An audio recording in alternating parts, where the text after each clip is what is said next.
and all the pussy that come with it. So full of focus, I'm insisting on keeping it going. The franchise, I exist in the league of my own. Expect attention, I'm familiar with being ignored. The true fact, ain't locking and closing the door. Rick Roll in the road.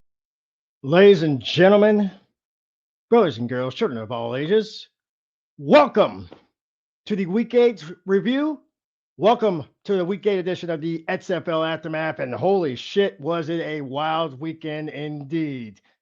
Joining me, as always, my broadcast colleague, the cherry poppin' daddy himself, the Black Ric Flair. Woo! The man who styles and profiles like there's no tomorrow, Rockin' Reese. I am your host, the original asshole, the Captain Ron Johnson. And to say the least, this was a weekend that was full of surprises like nobody's business. Rockin' Reese, what are your thoughts on the weekend? Yes, it was. Well, although I was almost blinded by the light. Sorry, I had this. Sorry, wrong weekend. Man, I had to say, you want to talk about a week 8 that was probably the closest week in XFL history. Man, let me put it to you this way, folks. The furthest deficit in a game, well, as far as the final score, was by 4 points. And that game was our overtime game, which led off this whole crazy sort of madness. As St. Louis Battlehawks, were flying high at home, come from behind victory, the second overtime in XFL history. You had to go all the way back to week 2 of the original XFL with the Chicago Enforcers and the Los Angeles Extreme. Yeah, which, by the way, if y'all remember, that was the infamous game where Tommy Maddox said, "Hey, if he can't kick it, he can't make it." Yeah. Sorry, Tommy. I know that was a lousy. That guy was a crazy SOB, but hell, he was a hell of a firecracker, man. It was like he had the light in their hands to help his team win. But yeah, that's right. St. Louis Battlehawks defeat the Vegas Vipers 21-17. Battlehawks move up to 6-2, and as if the Vipers weren't there already, they were definitely eliminated now 2-6. For the victorious Battlehawks, Nick Tiano, 19 for 34, 194, 1 touchdown. He did have 2 interceptions. Sterling Hoffrichter was 1 for 1, and he even threw a touchdown, 64-yard touchdown for him. Rushing, Tiano had 8 carries, 51 yards. Brian Hill, 10 for 35. Let's see. Gary Jennings caught this 64-yard touchdown from Hoffrichter. Yeah. Hakeem Butler, 3 for 36, including the touchdown. Yeah, Hill did lose the fumble in there, but that's all right. He still won, so that's all that matters. Travis, I'm getting tired of y'all motherfuckers thinking I was on Boy Meets World playing Mr. Feeney. Had a sack. Trey Watson, Carson Wells, combined for the other sack in that game. And Donald Hagman, missed 1 field goal. Did get the one that mattered, the one that tied it up and sent things into overtime. And Cap, I gotta say, this was a hell of a matchup right here. The actual thing I loved the most about it was that the fans got to see something that we pretty much hadn't seen. Now, bear in mind, the rules are different in overtime, folks, as far as basically the XFL versus the NFL goes. Now, in the NFL, literally go back and forth until, field goals or touchdowns or whatever. This one was the equivalent of a soccer shootout, a hockey shootout on the gridiron. A 2-point shootout is what it is actually being called. Each team gets a try, gets a shot. And this actually led to the downfall of Vegas, because Vegas practically was running the gauntlet against the Battlehawks. And then it just happened. They fell apart in overtime. It looked like they scored on the first one. It actually got reviewed, and I actually could not put Dean Blondino on the dummy award for this week because of it. He reviewed that one, said that he was short, that 2 points was taken off. Battlehawks sit here and actually capitalize on that one, get the first one. Then all of a sudden, it looked like Vegas would get it done again. And then their defense, kind of like Seattle on Sunday, their defense pretty much led to their downfall on that one. Even after getting that 2 point, points got taken away from that one. How those rules work? It's quite simply, if there's an offensive penalty on those 2 point conversions, that one does not count. And not to mention the unsportsmanlike conduct that pushed the Battlehawks pretty much to the 1 yard line, and all pretty much Hill had to do. All he had to do was just jump right in, and it was a done deal. Battlehawks improved to 6-2. Their magic number is now 1. If they pretty much win one of their last 2 games this season, they are going to the North Divisional Championship game. And their opponents, next week against Seattle. That's the biggest one. This game this week against Seattle has become a big time moment for practically everybody. Simply put, Seattle needs this one to stay in the playoff hunt. St. Louis needs this to punch their ticket. The North is still the hot spot. There's now, granted, over the weekend we found not 1 but 2 spots actually taken. And ironically enough, one of those spots, well, we'll get to that one momentarily. Yeah. But since you brought up the Vipers running the gauntlet, let's take a look at their numbers. Jalen McClendon, 13 for 23, 159, had a touchdown, no interceptions. Cam Sutton, he had an incompletion in his only pass attempt. McClendon was also the leading rusher for the team with 13 carries for 62 yards. John Levitt had only 3 carries for 30 yards, but he did have the touchdown in that one. Brian Burt and Rod Smith, had over 50 yards in that game. Geronimo Allison, 2 catches, 44 yards and a touchdown. McClendon fumbled twice. He only lost one of them. Kayvon Walker had one of the sacks in this one. Maurice Smith, Joshie Martin had the other. And then Smith and Marwin Evans had the 2 interceptions in that game. It was like, Vegas, like you said, they could run. But then when it mattered, they can't get it done in overtime. And while the excitement was going in St. Louis, down in Orlando, yes, people were still hyped up about that the Guardians actually get.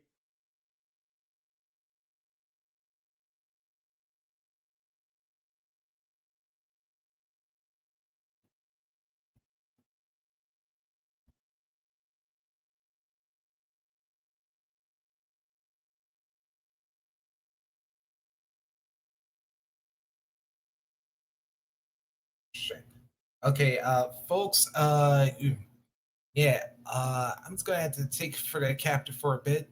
So I'll cover us for the remainder of the show. Like he was saying, Guardians, they had the big moment upsetting the DC Defenders last week. Could they do it 2 in a row against the Arlington Renegades? Close, but no cigar. Renegades come down to Orlando, defeat the Guardians 18-16. Numbers for this one: Luis Perez for the victorious Renegades, 16-25, 190 yards, no touchdowns or interceptions. Letty Brown led for Arlington, 9 carries, 47 yards.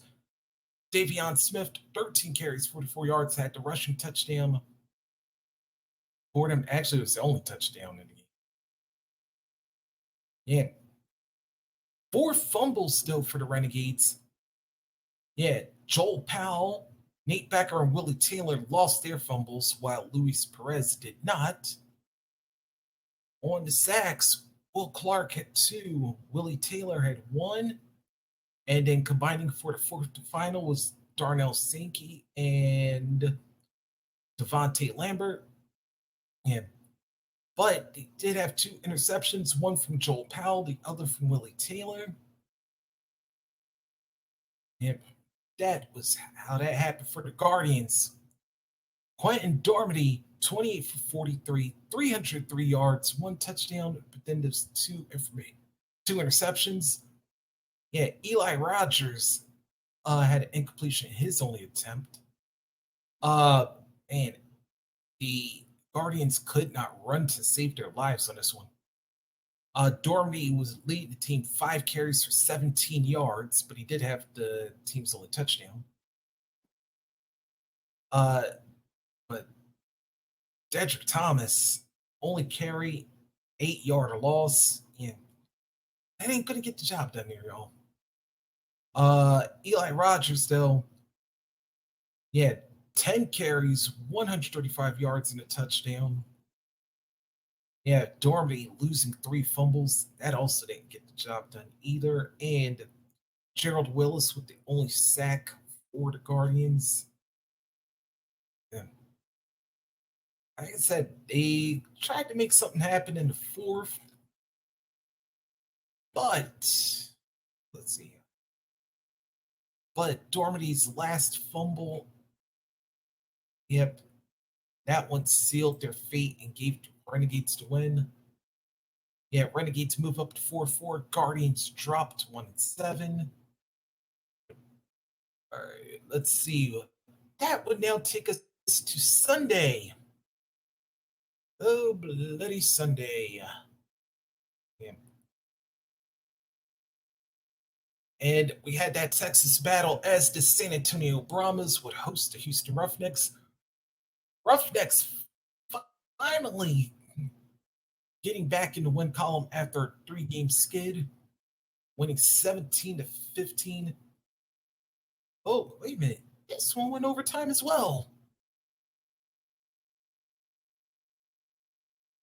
All right, let's take a look. Brandon Silver, 17 for 36, 146 yards, 2 touchdowns, 2 interceptions. Yep. Bryson Allen led the team with 4 carries for 12 yards. Yeah. Matter of fact, Roughnecks only ran for 25 all game. Still won. Let's see. Dante Burnett, had a quiet day for him. 2 catches for 8 yards, but he did have 1 touchdown. Garrett Owens with his only catch was a 5-yard touchdown. Let's see. No fumbles for the Roughnecks. That was good for them. And Trent Harris, CJ Brewer, they had a sack and a half apiece. Jack Heflin with 1 sack. As 4. Chauncey Rivers had a sack, 5. And then the other was William Likely and Glenn Logan combining for a half sack apiece. 6 sacks by the Roughnecks defense. Like I said, also had 2 interceptions, one from Trevon Mason and the other by William Likely.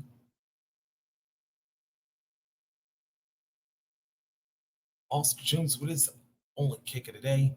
Brahmas and a losing effort. Jack Kuhn, 23 for 41, 190 yards, no touchdowns, 2 interceptions. Jacques Patrick led the Brahmas rushing, 16 carries, 96 yards, and he had their only touchdown of the game. Terrell Bonds actually fumbled, but it was recovered by the Brahmas, so no harm, no foul there. Defense, only 2 sacks. Delonte Scott, 1, and then Camilo Tongamua and Deshaun Downey combined for the other. And then the interceptions, Jack Corner and Cameron Kelly had the 2 interceptions for the Brahmas. Then let's take a look at how this overtime came about.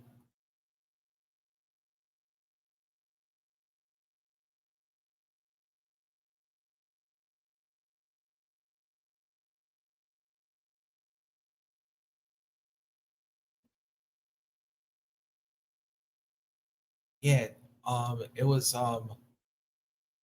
McDonald to Burnett for the score. Yeah, and that one pretty much made it the game right there. Roughnecks move up 5-3. Brahmas dropped to 2-6. And then we go to the nightcap. And this one featured the DC Defenders visiting the Seattle Sea Dragons. Yep, Defenders, like I said, losing their first game of the season, trying to get back. Sea Dragons, meanwhile, trying to keep pace with the Battlehawks. And, oh, baby, Seattle made a furious comeback in the fourth, but let's see what saved. See what saved this one.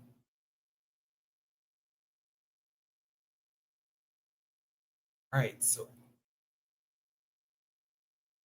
so after Seattle had a touchdown to make it 34-33, Ben DiNucci could not convert on a 2-point rush attempt. Then they tried to go for onside, but DiNucci could not complete it. Josh Gordon, and then of course defenders just ran out the clock. That is how that game came to an end. Let's take a look. Jordan Ta'amu, 17 for 26, 247 yards, passing, 4 touchdowns, no interceptions. Abram Smith, 17 carries for 66 yards. He had a touchdown in this game. Let's see the receiving. Chris Blair, 5 catches for 148 yards and a touchdown. Alex Ellis had a 14-yard catch for his touchdown. Brandon Smith, 2 catches, 13 yards, and 1 touchdown. And Raquel Armstead, for his only catch, it was an 11-yard touchdown. That was that. 4 fumbles by the defenders. Ta'amu had 2, but he only lost 1. Yet Derek King lost the other one. And then, of course, Abram Smith had 1, but that was also recovered as well. Defensively, no sacks for the defenders. A little bit of a shocker there, but Joseph Wallace did have an interception. And then, let's see. All right, Sea Dragons. Let's take a look at how they did. Ben DiNucci, 28 for 42, 301 yards, 3 touchdowns, 1 interception. DiNucci also led the team in rushing with 4 carries for 20. Actually, him and Philip Lindsay, both had 23 yards. Lindsay did have the rushing touchdown for that one. Juwan Green, 7 catches, 142 yards, 2 touchdowns. Jacor Pearson, 5 catches, 34 yards, and no touchdown in that one. No fumbles from Sea Dragons.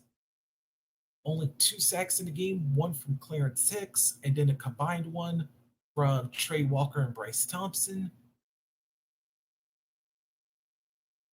And then Dominic Everly hit a 29-yarder. But bottom line is this: defenders 7-1, Sea Dragons 5-3. Let's look at the standings at XFL North.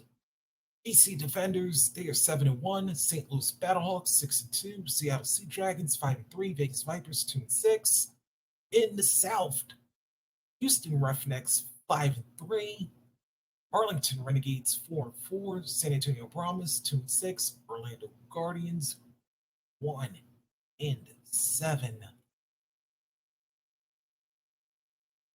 All right, and let's take a look now at our upcoming schedule. Week 9. Yeah, we've got 2 more weeks in a regular season. And it kicks off Saturday afternoon, 12:30 Eastern, 9:30 a.m. Pacific time on ABC and ESPN Plus. The Roughnecks will host the Vipers. Then Saturday night at 7 Eastern, 4 Pacific on ESPN2 and ESPN Plus. the Browns will host the Guardians. And then Sunday afternoon, noon Eastern, 9 a.m. Pacific. Yeah, got a doubleheader on ESPN and ESPN Plus. First, the Defenders will host the Renegades, and then the Battlehawks will host the Sea Dragons. And that will be our Week 9 schedule. And yep, we got some playoff news concerning the games. Should that one more time. Should the Defenders beat the Renegades, or if somehow the Vipers upset the Roughnecks, then the Defenders will have home field advantage throughout the entire XFL playoffs. Let's see what else we can. Yeah, because the Defenders have already clinched the North. The Roughnecks already. The Roughnecks, they have clinched the South. Yep. And all right, we got the captain back on with us.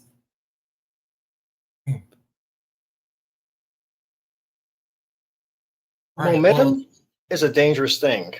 Yep. And Week 9, we saw, obviously in Week 8, we saw the Seattle's winning streak come to an end.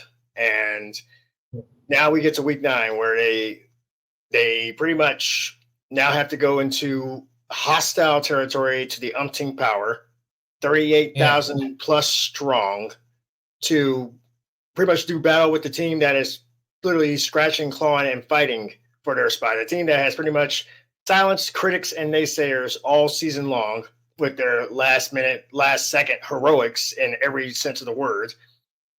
And the Battlehawks. And then in the South, I don't think there really is much that pretty much, I don't think any of the teams from the North are actually fearing the South, because the South the South looks like shit. And by the way, I do want to make a minor correction to what I was saying. The Defenders and the Roughnecks clinched playoff berths, but neither team. Yeah, they only have clinched playoff berths. Neither team has a home field yet for their respective divisional matchups, because should the Defenders lose their final two games, and of course the Battlehawks win, then it'll be St. Louis having the home for the North Championship, and likewise, should the Renegades win their final two and the Roughnecks lose their final two, then Arlington will have it. And San Antonio actually still alive, shockingly. Yeah, that's the scary part. That's the scary part, folks. If you look at it, win their final two and the Renegades lose their final two, yep, San Antonio could be in. And Renegades have a tall order in itself with a now revamped Defenders team that managed to sit here and stave off their second straight loss. But just because you survive Seattle does not mean that it's pretty much in the bag for you guys. And the fact is that Seattle, Orlando, and St. Louis still are the only three teams that I have seen take DC to the limit. It's just getting past. It's just Orlando's the only one who's been managed to actually get past it. So the fact is that as much and as happy as DC is, they still got to worry about Seattle and St. Louis, because these two teams are battling for that second spot, and both of those teams do have the talents, capabilities to actually beat the Defenders and pretty much knock them out of the postseason without the championship that everybody's practically gifted them, because they've been the quote-unquote most unbeatable team. Something's got to give. And all right, well, that being said, ladies and gentlemen, y'all know what time it is. Yes, folks. Top for the list. We've given you your teachable moment. Enough for this one. But now, it's time. And Write it in, man. And damn, do we have some massive ones out of this one. It's just going to be funny. That's the best way to put it. It's just going to be funny. So, we go to our colleagues at the XFL, and we get started on them, obviously, because they did start it up, and we should not even be the least bit surprised at their list up to this point. Still remember this week. Don't worry, I got it up in just in case. Can I do a little update?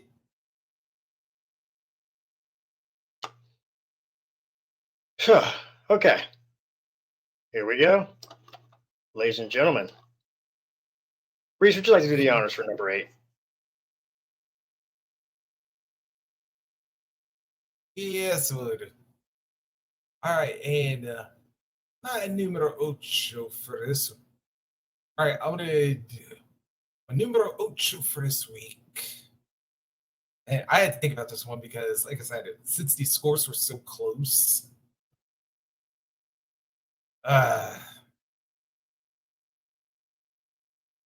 let's see who actually did the worst this week. Oh, that's it. Oh, that's a given. Oh, actually, you know what? Yeah, I would have actually put Vegas for this one, considering they bombed. But San Antonio. Y'all narrowly get this one by a hair. Yeah, and you know, for a team that's pretty much named after The Rock, yeah, y'all have been close to hitting rock bottom. Yeah, and I was like, all right, you were the kind of one of the two new kids on the block a little bit.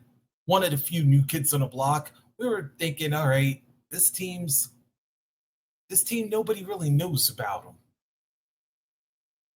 And there's like,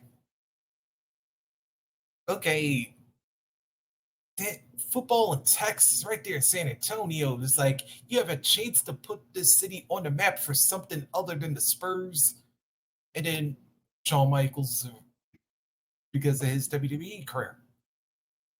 But Brahmas, yeah, y'all wouldn't even be worthy enough to be called Heifer from Rocco's Modern Life right now. Yeah. Yes, folks. We actually. Childhood reference. Google it if you can't figure it out there, folks. Yeah. We 90s kids love our Nicktoons. Yeah. But yeah, San Antonio, y'all get my 8 spot. Captain, who you giving yours to? Well, since XFL went Orlando, you went San Antonio, I'm going to give it to a team that pretty much controlled that game all the way up to the fourth quarter. Who would have ever thought that a fake punt would be the downfall of this team? I'm going with the Vegas Vipers because they tried to fake and pretty much in the first half of their game, and St. Louis was ready. St. Louis does it in theirs, and you can find anybody who was close enough to sit here and stop that touchdown. So as much this seems to be the story for Vegas. Like, you know, good start. Then when the second half comes, it's almost as if they leave their talents in the locker room. And unfortunately for them, it's a loss. And the fact is that you kind of want to feel bad for them. But after the fact that they literally shot themselves in the foot in overtime with another chance, and even with Rod Woodson saying, come on, give my team a chance, they did give you a chance. So much so, in fact, that this game should not have gone to overtime if it was anybody else. So Vegas, Orlando, San Antonio, congratulations. You guys officially have earned this beautiful moniker, and as much as I want to feel bad for you, I don't. Enjoy. Let me talk to you. Don't be a dummy, because it's not an insult. This next segment is called Fact of Life. Yeah. Number 2, dummy. Again, it's the fans of Impact. Dummy. Yeah. Sorry, folks. Yep. Then we go to number 7. Who'd we get? Yeah, which ain't a lucky 7, by the way. Not this time. Oh, number 7. Damn, Orlando. You fell from grace. Because, and although I was not on last week, y'all were actually my number 1. Then you fell all the way back down, and I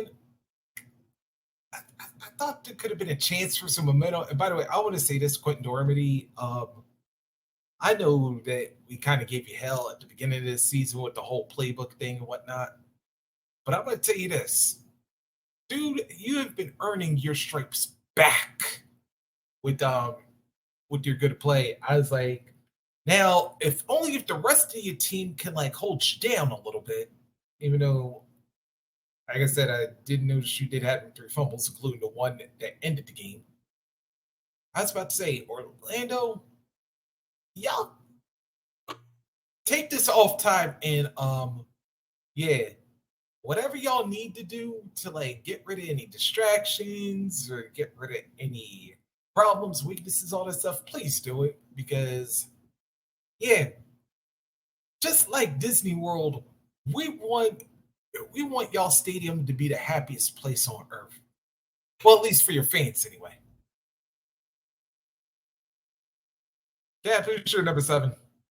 Well, the XFL and I pretty much agreed on this. Our number 7 is San Antonio, a team that is still in the running.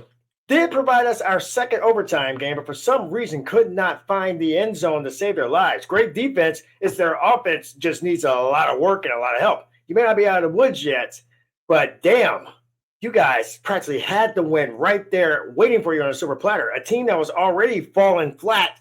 They literally had 3 straight losses. San Antonio still could not get that job done.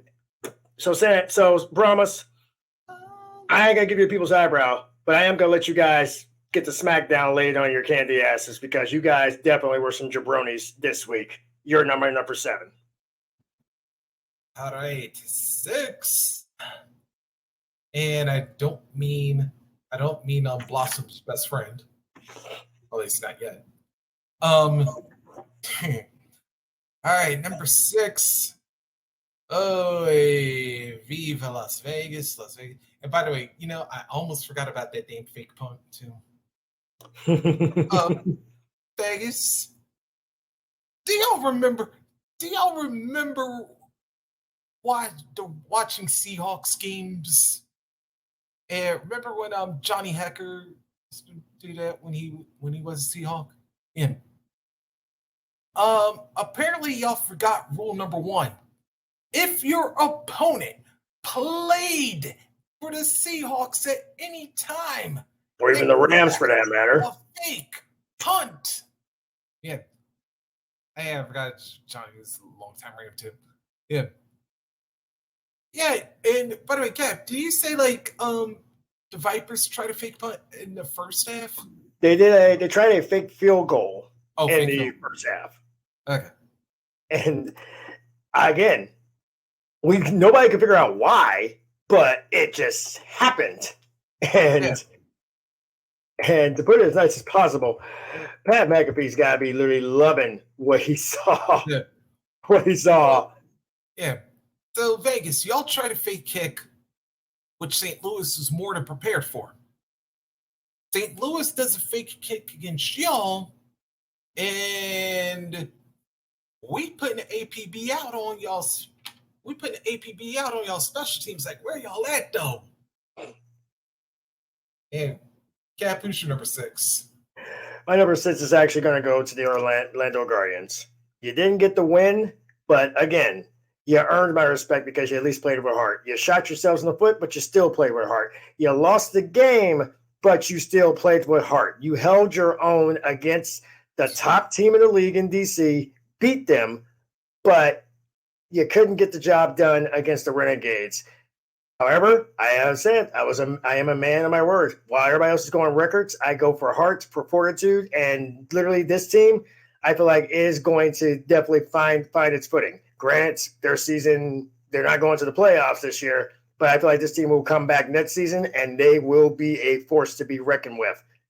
But Orlando, you are my number 6. Then 5. Yep, this one. Seattle. Damn. Doesn't make it. Man, had a great streak going and then napped.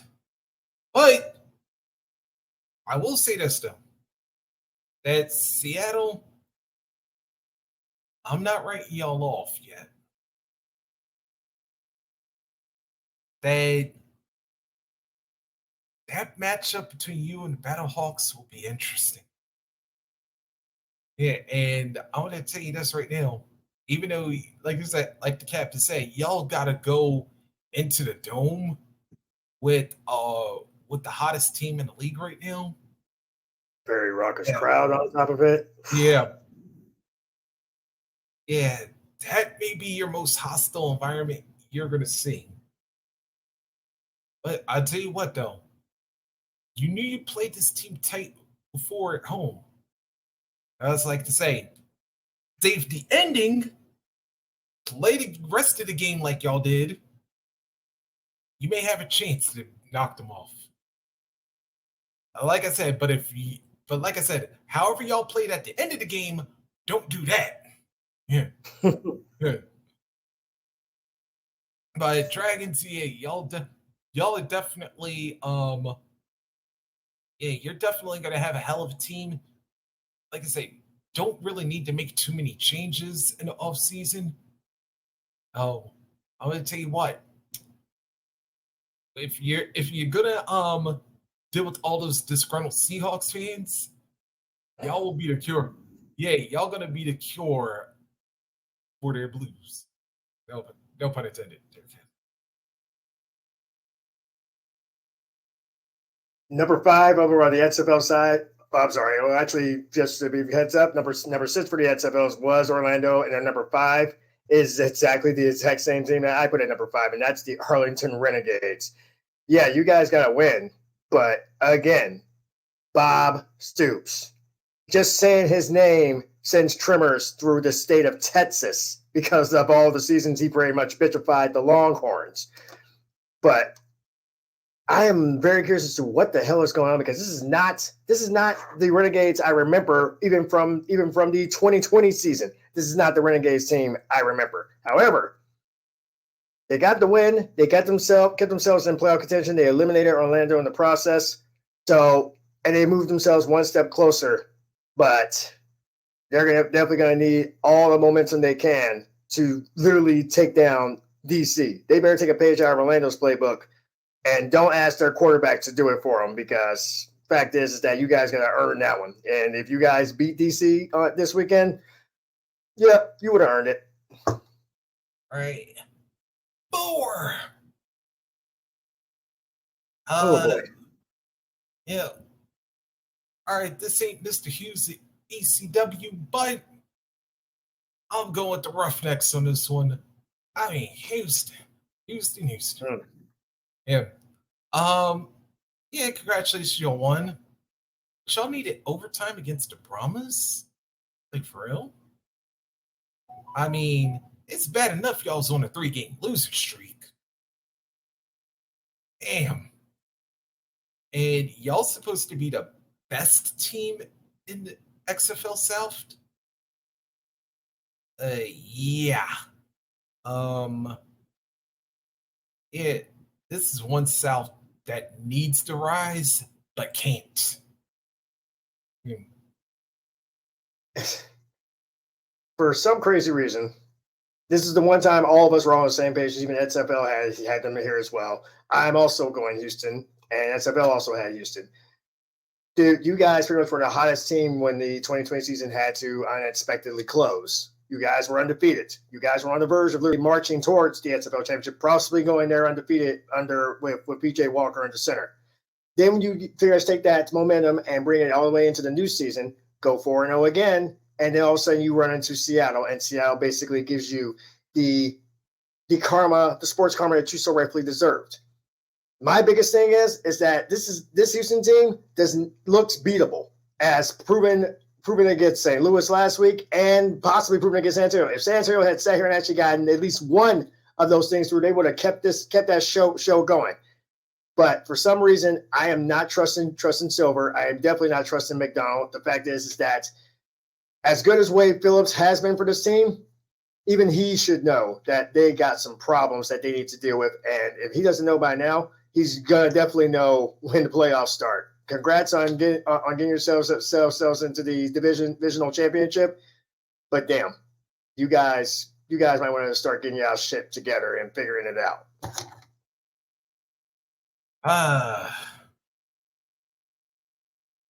Let's see, number 3.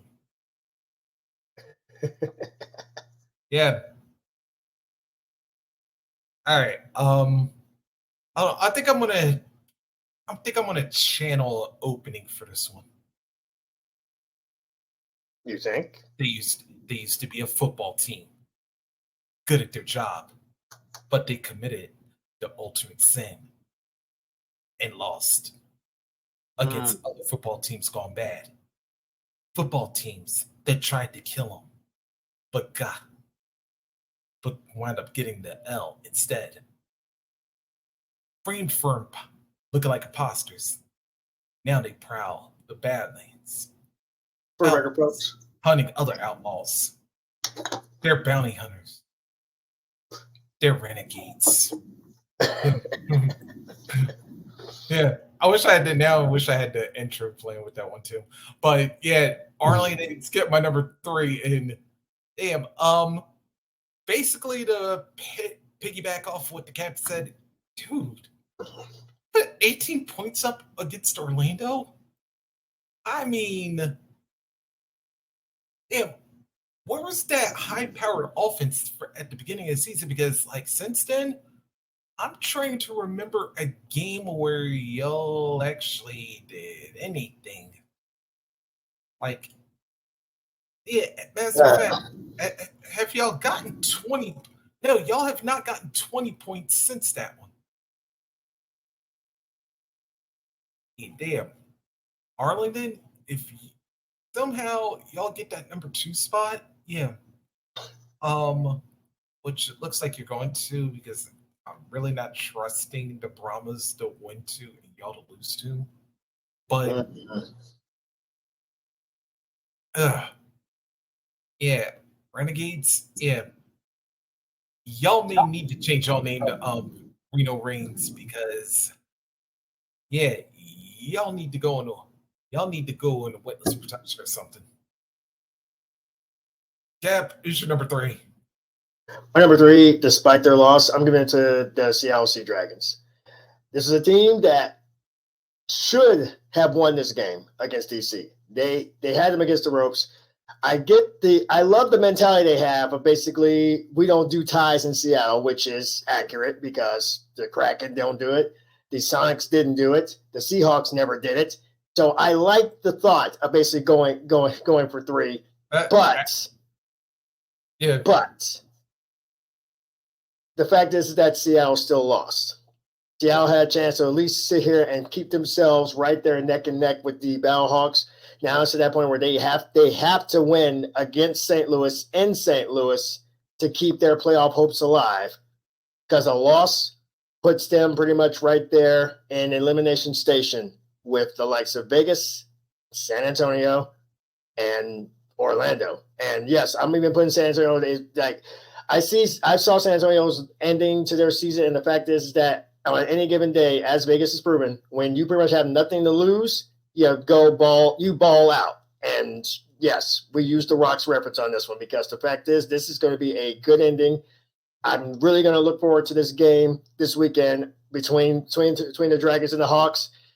And as much as pretty much we don't want to be down on Seattle, XFL and I actually both agreed that despite their loss, Seattle was poised, and they have been that team that has gone neck and neck with those very defenders, along with Orlando and along with St. Louis. So I'm going to give the Dragons their due. I'm going to put them at number 3.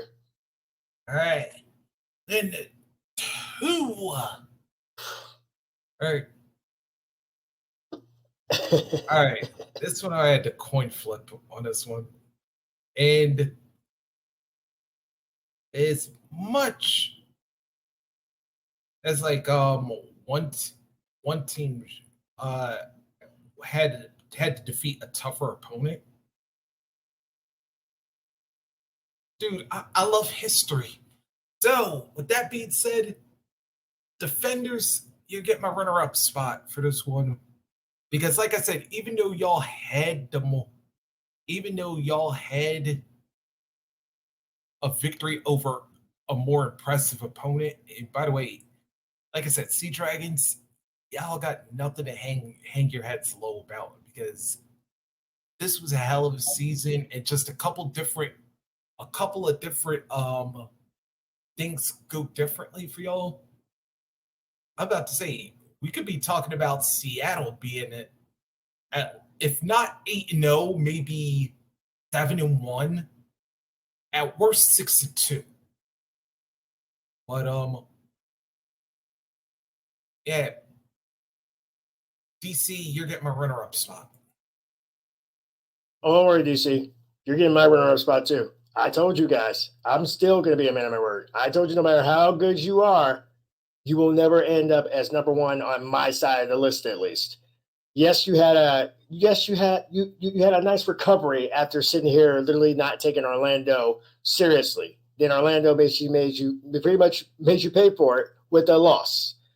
Now it's to the point of where even though you guys have already clinched a playoff spot, you didn't get the chance to sit here and actually clinch the one thing you were probably going to need the most, which is that home field advantage.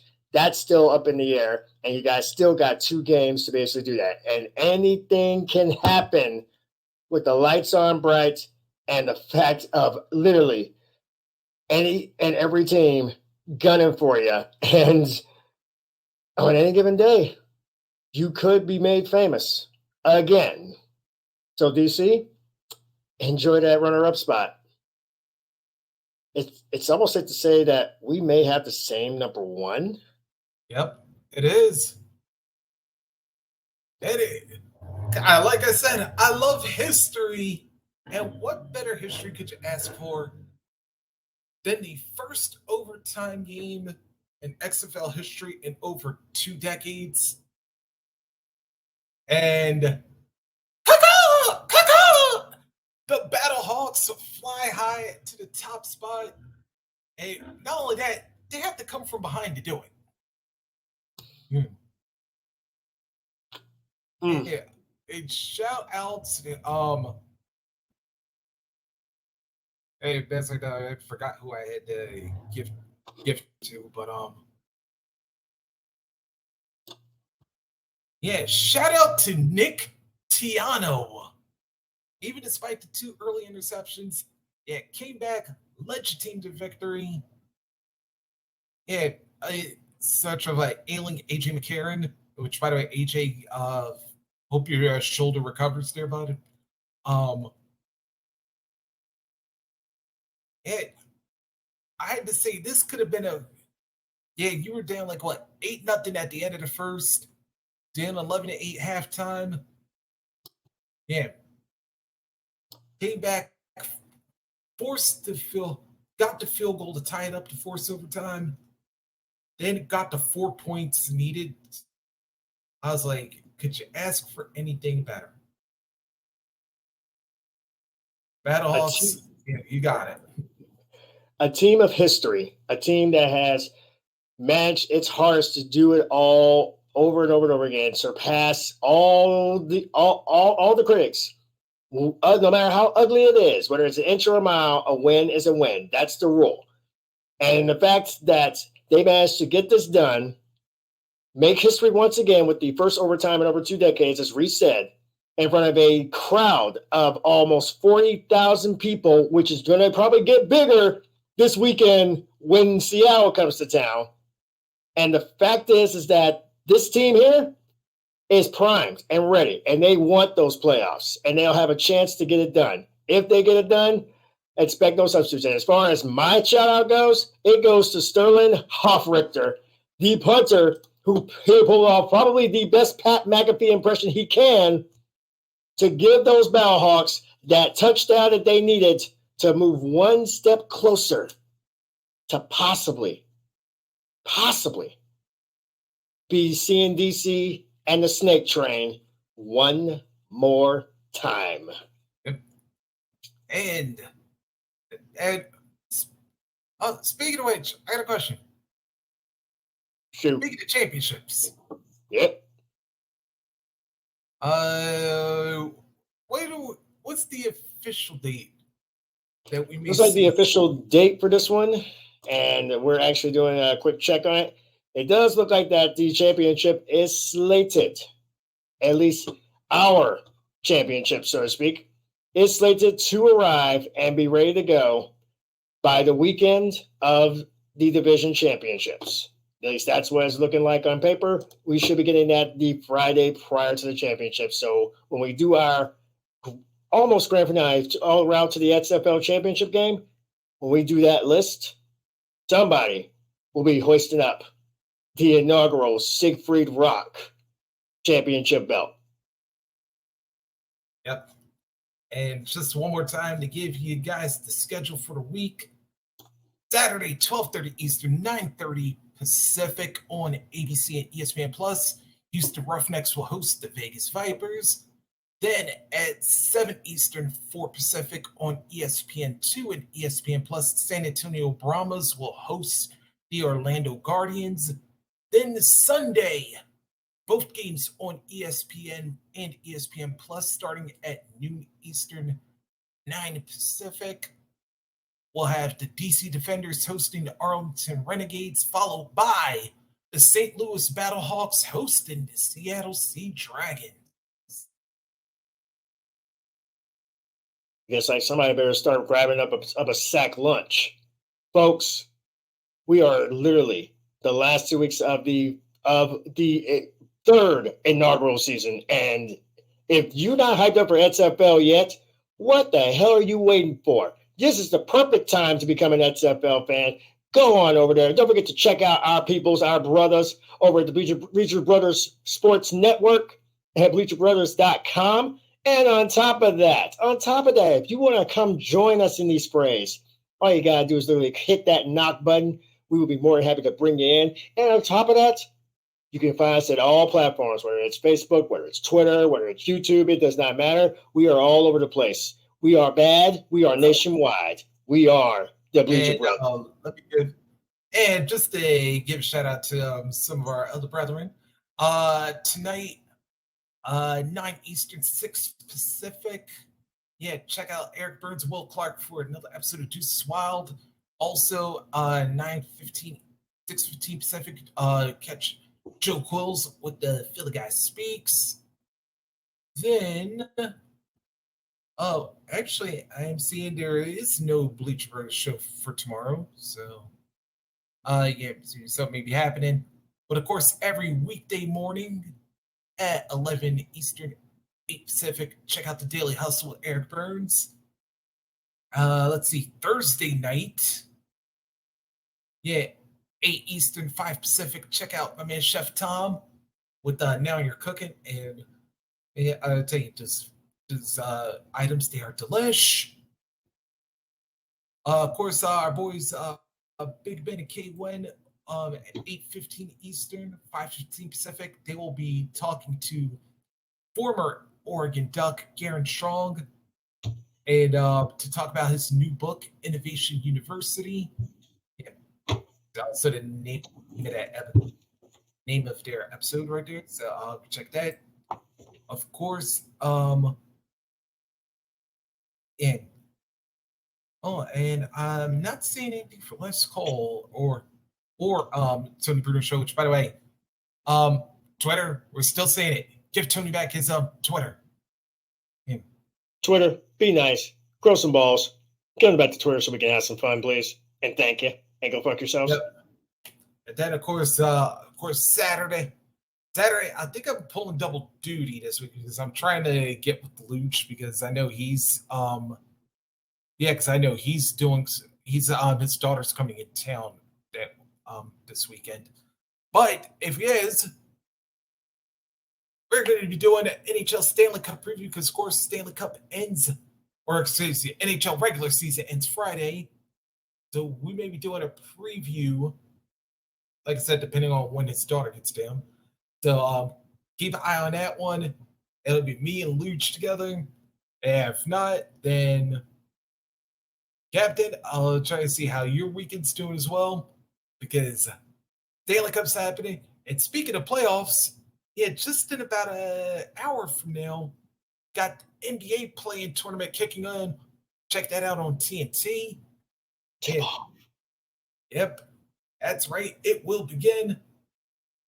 And speaking of football, XFL, don't forget, y'all ain't going to be alone this weekend because USFL kicking off Saturday afternoon. So, folks, if you love football, you're going to get 2 doses for the price of 1.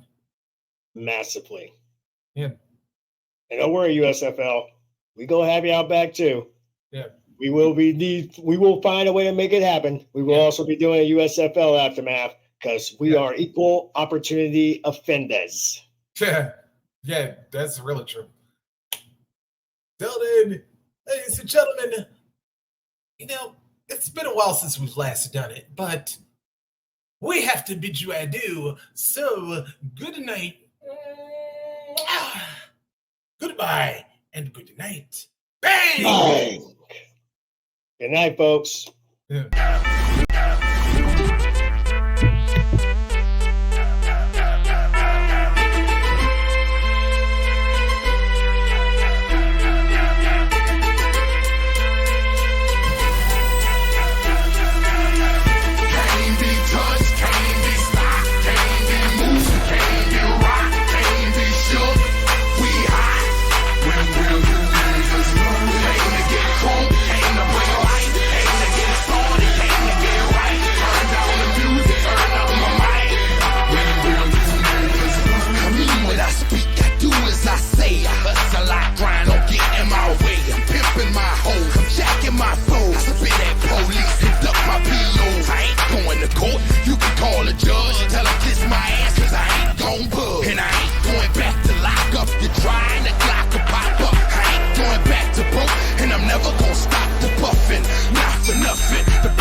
For the game and all the pussy that come with it. So full of focus, I'm insisting on keeping it going. The franchise, I exist in the league of my